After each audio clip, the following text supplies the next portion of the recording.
Mi primer encuentro con el psicoanálisis se produjo a los 17 años y fue de la mano de un libro, La interpretación de los sueños de Freud,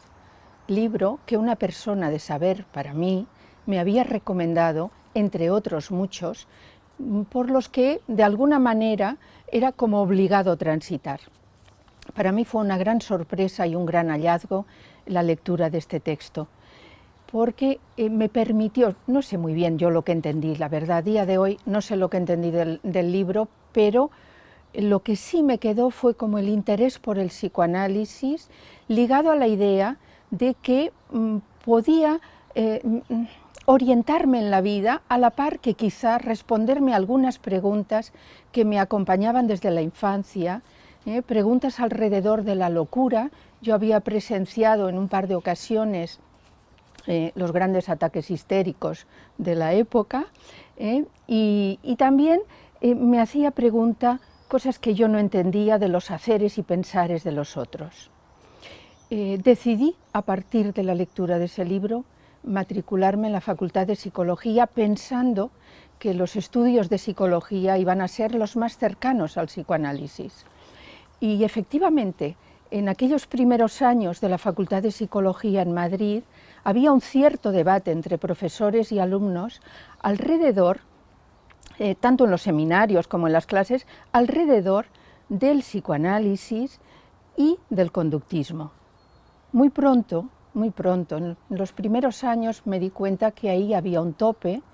y que el psicoanálisis había que encontrarlo, buscarlo y encontrarlo por fuera de la universidad. Y así que me matriculé en un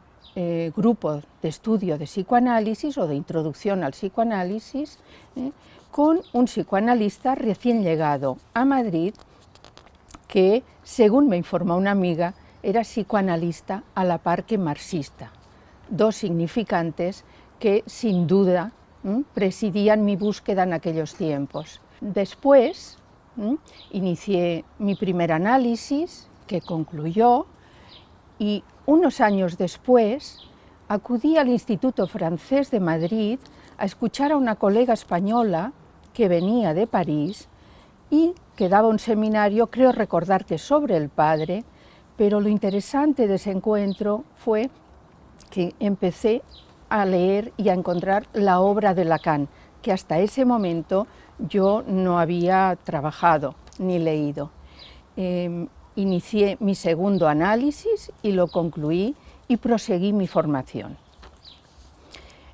Respecto a la influencia o a la importancia que ha podido tener el psicoanálisis en mi vida, se me hace muy difícil en este momento poderlo desligar de lo que es y ha sido el recorrido de mi vida hasta ahora. El encontrar el lugar de mi propia palabra, el poderme escuchar a mí misma y darme un lugar a la par que la experiencia del inconsciente han marcado para mí, yo podría decir que un antes y un después, puesto que han permitido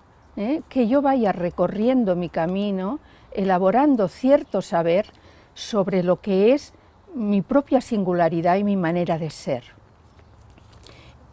A la par que sin duda he tenido un gran alivio en cuanto a los síntomas y a la angustia que me acompañaban y sobre todo y también me han permitido una ligereza y otra manera de poder escuchar a mis pacientes. En cuanto a la vigencia del psicoanálisis, yo no puedo dudar de que el psicoanálisis está muy vigente en el día de hoy, máximo en esta época nuestra, en la que priman los ideales, ¿verdad?, de la competitividad, tanto en lo laboral como en lo social, en los que verdaderamente los sujetos a veces están angustiados y extraviados en cuanto a su deseo, por tanto imperativo de consumo y de trabajo, a veces desmedido, que les impide poder tomarse en cuenta. En ese sentido, el psicoanálisis ofrece un lugar de escucha y de poder tomarse en cuenta y poder, de alguna manera, empezar a recorrer su propio camino, el camino de su deseo, más allá de los imperativos sociales que están marcando la época. En este sentido, creo que todos los analistas y aquellos que han pasado por la experiencia de un análisis tenemos la responsabilidad de llevar esa esencia del psicoanálisis, ¿verdad?, allá a los distintos lugares donde estamos, sea en la salud mental, sea en la docencia, sea en los distintos aspectos de la vida donde transitamos.